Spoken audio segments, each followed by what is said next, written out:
Hello, everybody, and welcome here to the Wine with Jimmy channel. Thank you so much for clicking and stopping by. This channel is all about wine education, designed to really help you get more from every glass of wine. So you'll find this very useful in your understanding of this topic on the Loire Valley for your examinations. If you do have any comments or questions, please do get in touch. You can do that by commenting on the video below. Perhaps you've been to the Loire Valley, maybe you like Muscadet, you have some favourites that you would like to recommend. So this series on the Loire Valley will have 5 videos. This is video 1, talking about the introduction to the Loire Valley, Muscadet and the grape variety Melon Blanc. Video 2 will follow on Chenin Blanc and key appellations. Videos 3, 4 and 5 will only be available to those of you who subscribe to the Wine with Jimmy e-learning platform, where there is a lot of exclusive video content, certainly designed to help those of you studying your examinations. So there'll be lots of content on exclusive videos, short written questions, multiple choice, flashcards and map questions. It really is a real treasure trove and goldmine for information in helping you with your studies. So let's start talking about the Loire River.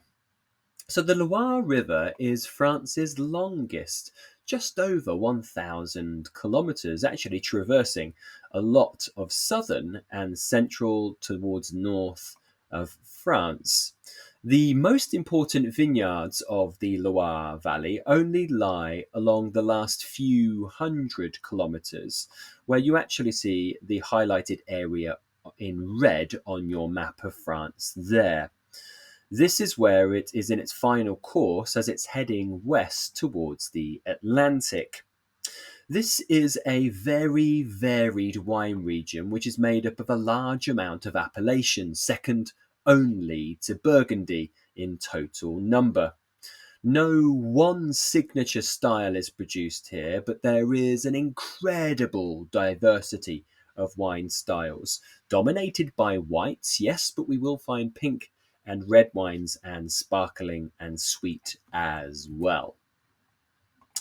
And here it is a bit closer. The Loire Valley can be loosely grouped into 4 subregions, which I've highlighted in colours there, red, orange, green and blue. These, from east to west, starting with the blue, are the central vineyards. They're in French as Centre-Loire, Touraine, Anjou-Saumur, and the Nantais, finalised there in red. These are not appellations themselves. And furthermore, unlike most other French regions, there is no regional generic appellation for the whole of the Loire. So if you see Bordeaux, for example, you have Bordeaux AOC, but there's not Loire Valley AOC.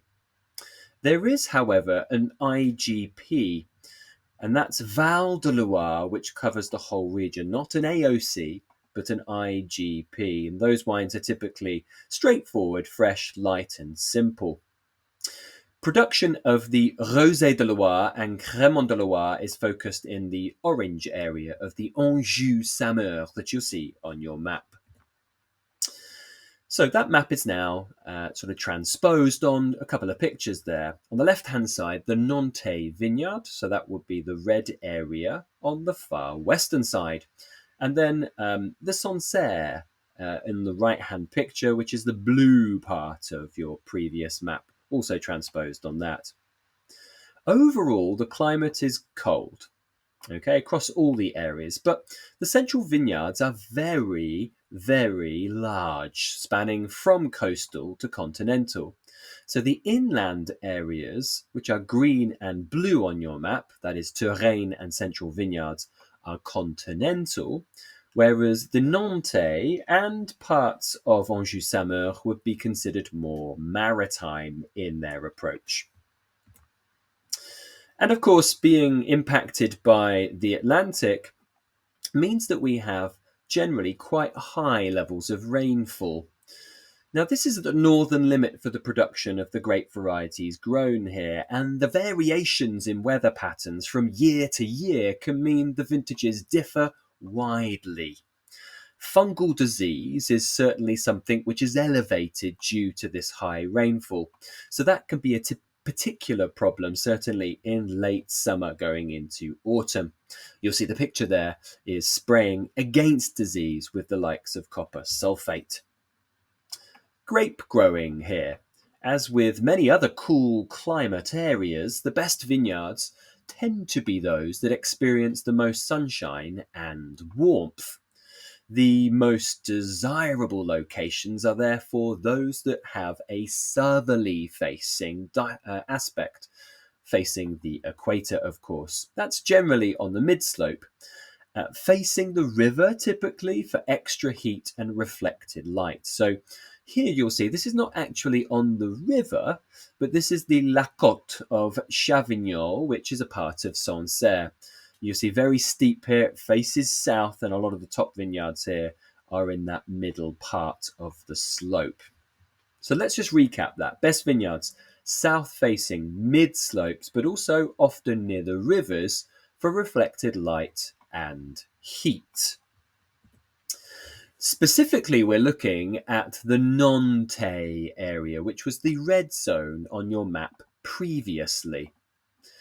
The variety in play here is what we call Melon Blanc, with other names such as Muscadet and Melon de Bourgogne.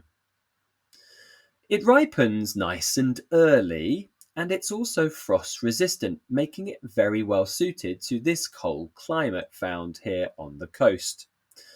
It's not completely frost resistant, however, just bear that in mind. The vast majority of Melon Blanc is grown in the Nantais region, as mentioned before, and it's on the Atlantic around the city of Nantes. So what do we expect from this grape? Typically, we'll have a light body with subtle green fruit flavours, maybe a little bit of citrus, a little bit of mineral, and very high acidities. Two specific AOCs to think about. The appellation of Muscadet covers the widest area, found on the map in a scattering of red. But the greatest production will actually come from the highly regarded appellation of Muscadet Sèvre et Maine. I'll talk about that in a couple of slides. All wines from the Muscadet appellations are dry, with medium alcohols at about 12%. So this is a bottle here on the left-hand side of what we would call generic Muscadet. Light, delicate, dry, with medium alcohol. The winemaking across Muscadet is interesting. Typically they were fermented in large oak casks, but today concrete, like you see in your picture, or stainless steel vats are more common.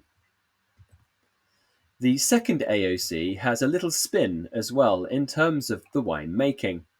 This is Muscadet Sèvre et Maine Sur Lie.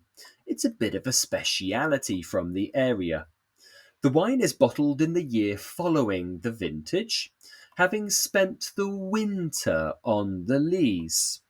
And the word lie or sur lie means on lees. Lie is French for lees. This lees contact, which is greater than standard muscadets, gives the wines a richer texture. Typically it's not too much richer texture, just a little bit, but it certainly tempers the acidities which can be very high on generic muscadets. The wine is handled very little to retain primary fruit and flavour freshness very classically. That's it for this first video talking about the Loire Valley introduction, Muscadet and Melon Blanc. Once again, if you do have any comments or questions, please do get in touch. You can do so by commenting on this video below. Make sure you pop your question down there and we will endeavour to get back to you. Make sure you click like and subscribe. And if you do find yourself in the UK, come and say hello for a class, glass, or bottle. I've been Jimmy Smith. Ciao for now. Goodbye.